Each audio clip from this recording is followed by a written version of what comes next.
INIS, Imam Nawawi School.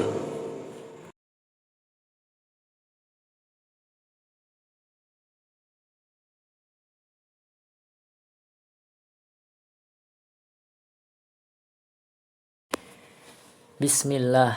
Assalamualaikum warahmatullahi wabarakatuh. Alhamdulillahi rabbil alamin. Wassalatu wassalamu ala ashrafil anbiya wal mursalin. Nabiyyina Muhammadin wa ala alihi wa ashabihi ajma'in. Kaifa halukum jami'an? La'allakum bi khair. Bagaimana kabar antum semua? Semoga antum semua dalam keadaan sehat walafiat. Siswa-siswi yang semoga dimulakan oleh Allah Subhanahu wa taala, alhamdulillah pada kesempatan hari ini ya, kita masih dapat melanjutkan kembali pelajaran kita pendidikan agama Islam. Hari ini kita memasuki pekan ketiga pertemuan pertama. Kuartal 4 tahun ajaran 2020-2021. Hari ini kita akan membahas hadis ke-17. Al-haditsus sabi'a asyara. Ya. Perhatikan seperti biasa ya. Ketika Ustadz sedang membaca hadisnya, antum semua mohon perhatikan baik-baik panjang pendeknya, harokatnya, dan bagaimana pengucapannya. Taib, Ustaz mulai bacakan hadisnya ya. Al-haditsus sabi'a asyara, hadis ke-17. Yaitu tentang berbuat baik dalam segala urusan. An Abi Ya'la Shaddad bin Aus radhiyallahu anhu.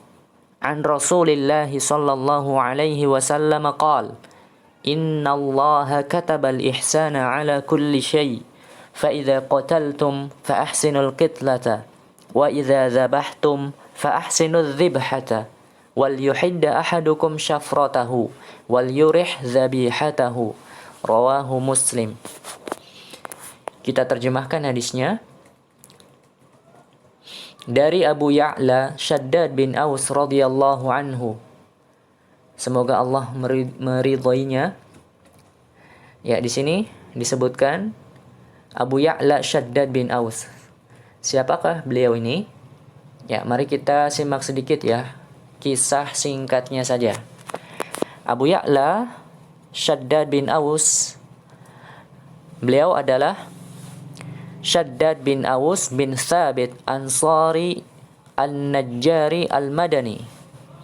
Kunyahnya atau panggilannya adalah Abu Ya'la. Beliau juga dipanggil Abu Abdurrahman. Beliau adalah seorang ahli hadis ya. Beliau seorang ahli hadis dan sahabat Nabi Muhammad SAW yang berasal dari suku Bani Hudailah. Sa'id bin Abdul Aziz berkata, Shaddad mempunyai dua kelebihan dari orang-orang Ansar, yaitu apabila berbicara maka perkataannya mudah dipahami dan mampu menahan amarah. Shaddad dikenal karena kezuhudannya dan orang-orang sezamannya memujinya karena sifat ini. Al-Mafsal Al-Ghulabi menyatakan, orang yang zuhud di kalangan Ansar ada 3 orang, yaitu Abu Darda, Umair bin Sa'ad, dan Shaddad bin Aus. Shaddad bin Aus adalah sahabat Nabi yang alim ya. Beliau orang yang berilmu dan memiliki sifat lemah lembut. Sahabat Nabi Ubadah bin As-Samit menyatakan Shaddad bin Aus adalah termasuk orang yang diberi ilmu dan kelembutan. Di antara manusia ada yang hanya diberi salah satunya. Setelah penaklukan Suriah pada periode Khalifah kedua, Shaddad ditunjuk sebagai gubernur Hims. Ya, Shaddad ditunjuk untuk menjadi seorang gubernur di Hims. Hims adalah sebuah kota yang terletak di bagian tengah Suriah. Singkat kisahnya, Shaddad meninggal pada tahun 58 Hijriyah di Baitul Maqdis pada usia 75 dan dimakamkan di sana. Taib, itu kisah singkatnya saja Shaddad bin Aus ya. Kita kembali lagi ke terjemahan hadis. Dari Abu Ya'la Shaddad bin Aus radhiyallahu anhu, dari Rasulullah sallallahu alaihi wasallam, beliau bersabda, sesungguhnya Allah mewajibkan kalian berbuat baik terhadap segala sesuatu. Maka bila kalian hendak membunuh orang dalam peperangan ataupun yang lainnya, bunuhlah dengan cara yang baik. Dan bila kalian menyembelih binatang, maka sembelihlah dengan cara yang baik.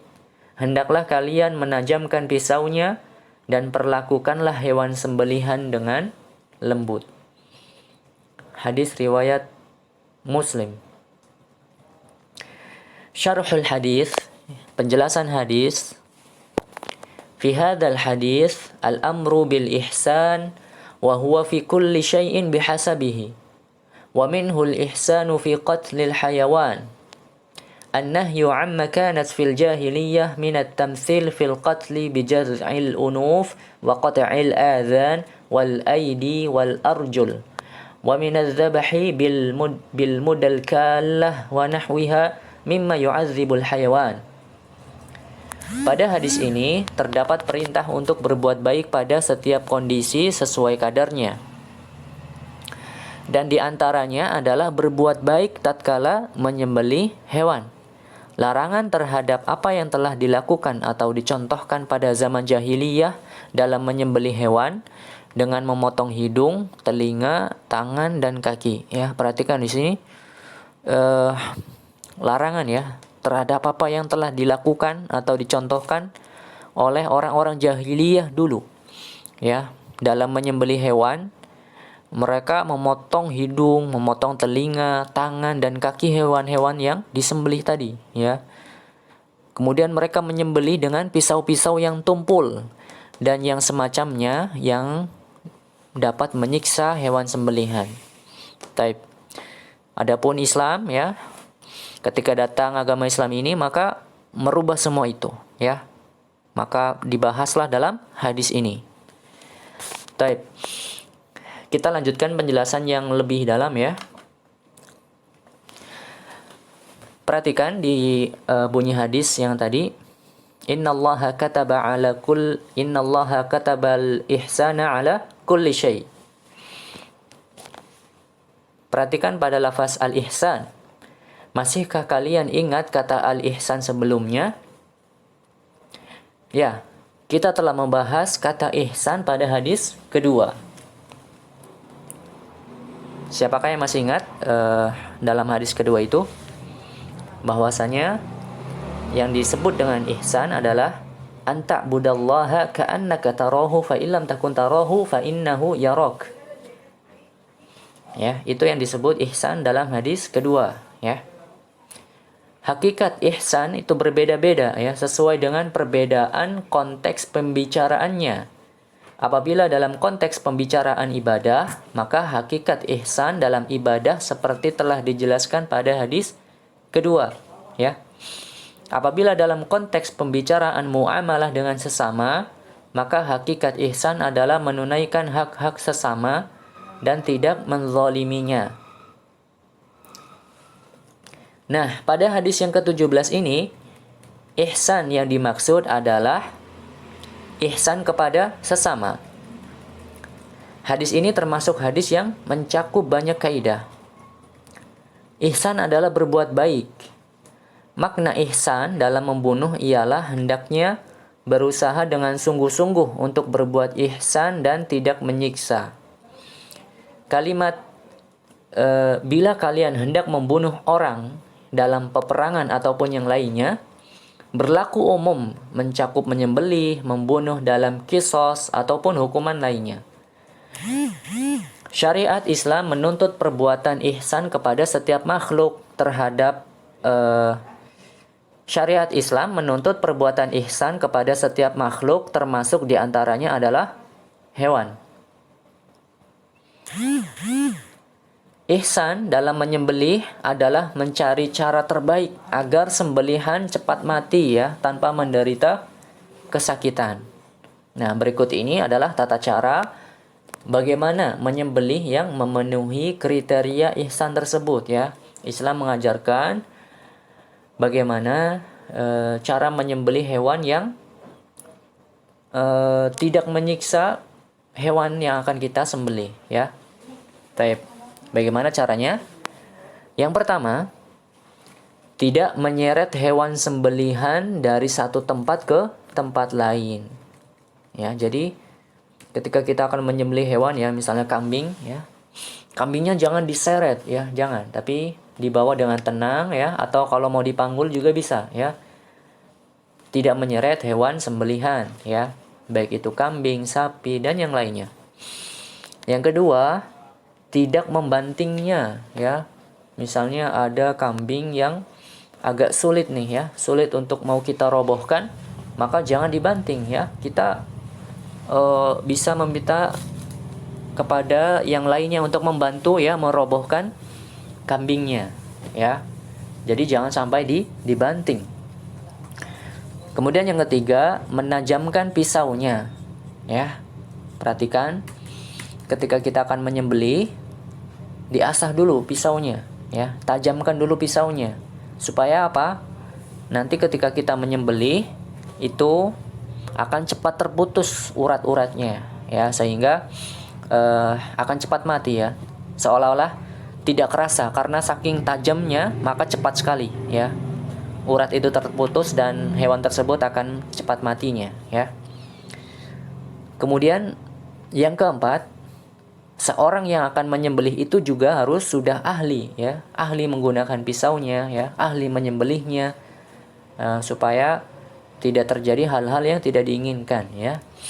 Kemudian yang kelima, ketika ingin mengasah atau menajamkan pisau, maka tidak dilakukan di depan hewan yang akan disembelih, karena hewan itu akan takut ya.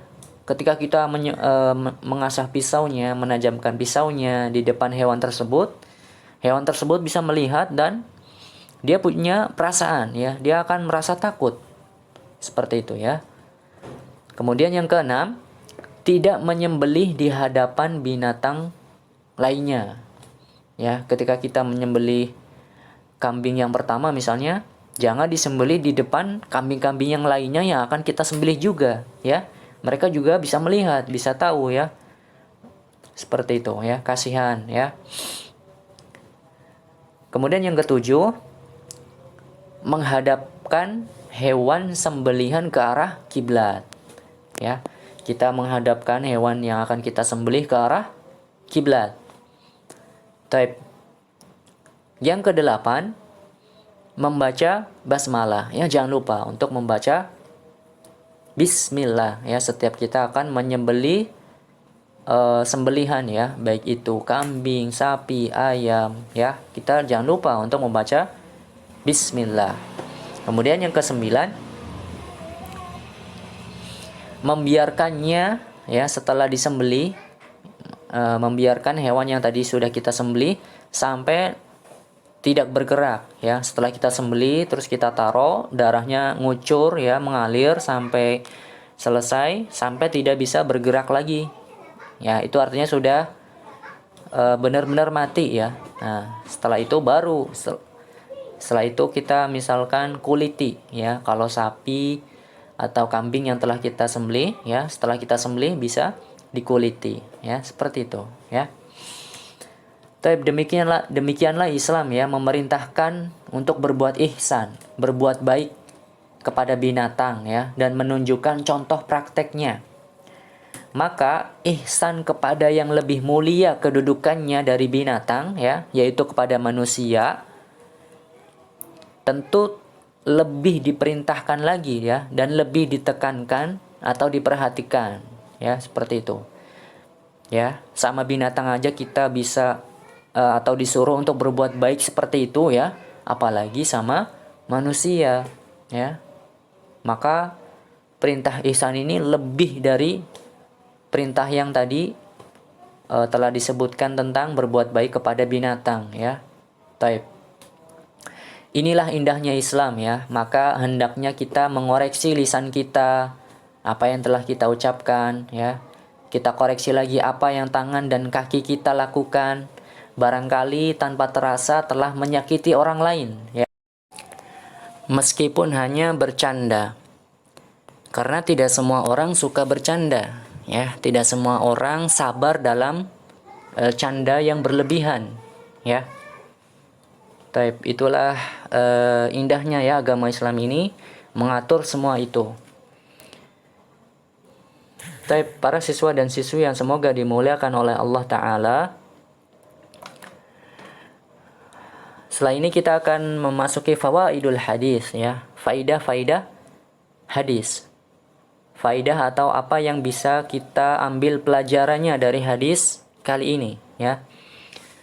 Taib, faidah yang pertama yang bisa kita ambil pelajarannya dari hadis ini adalah ra'fatullahi ta'ala bi'ibadihi haitsu katabal ihsana fi kulli syai'in. Yaitu kasih sayang Allah terhadap hamba-hambanya, yang mana Allah mewajibkan agar seseorang berbuat ihsan dalam segala hal. Itu akan kembali ya untuk kebaikan para makhluknya, ya. Dengan Allah menetapkan ya kewajiban untuk melakukan kebaikan-kebaikan dalam segala urusan, maka itu kembali untuk kebaikan para makhluknya, ya. Ini betapa besarnya kasih sayang Allah terhadap para makhluknya. Taib, kemudian faidah yang kedua yang bisa kita ambil dari pelajaran hadis kali ini adalah al-hassu 'alal ihsan fi kulli syai'in li'anna Allah syarra'a dzalik. Yang kedua adalah anjuran untuk berbuat baik, ya, berbuat ihsan dalam segala hal karena Allah mensyariatkan hal tersebut. Ketika Allah sudah mensyariatkan sesuatu, ya, artinya Allah memerintahkan hal tersebut, ya, maka kita melaksanakannya, ya, kita patuhi apa yang Allah perintahkan.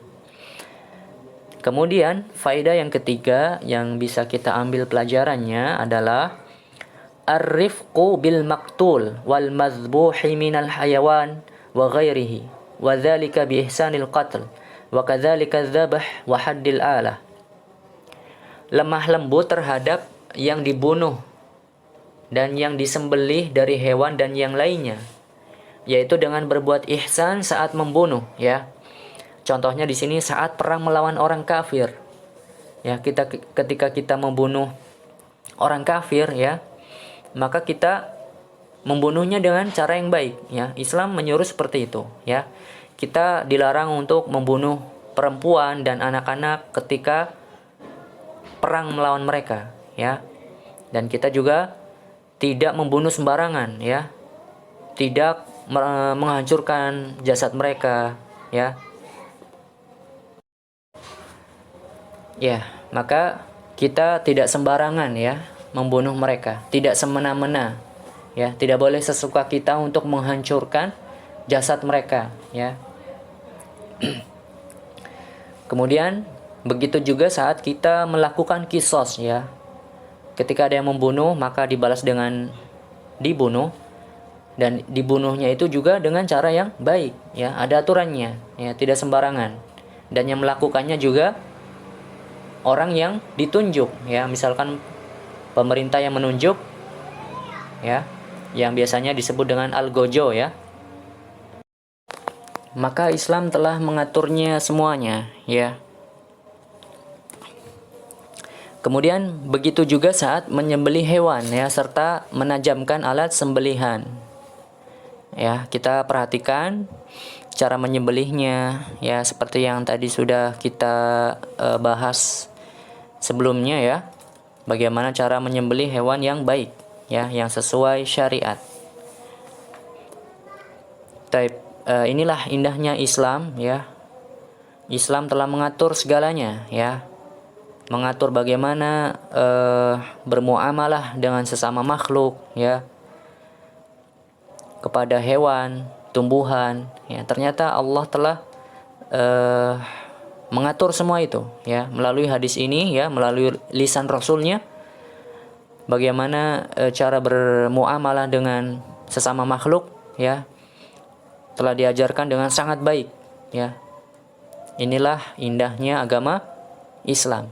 Agama yang paling diridhoi oleh Allah Subhanahu wa taala. Tidak ada agama selainnya yang Allah ridhoi. Taib, wallahu alam bisawab. Pertemuan kita cukup sampai sini. Kurang lebihnya Ustaz mohon maaf. Kita tutup dengan doa kafaratul majlis. Subhanakallahumma wa bihamdika asyhadu an la ilaha illa anta astaghfiruka wa atubu ilaik. Wassalamu alaikum warahmatullahi wabarakatuh.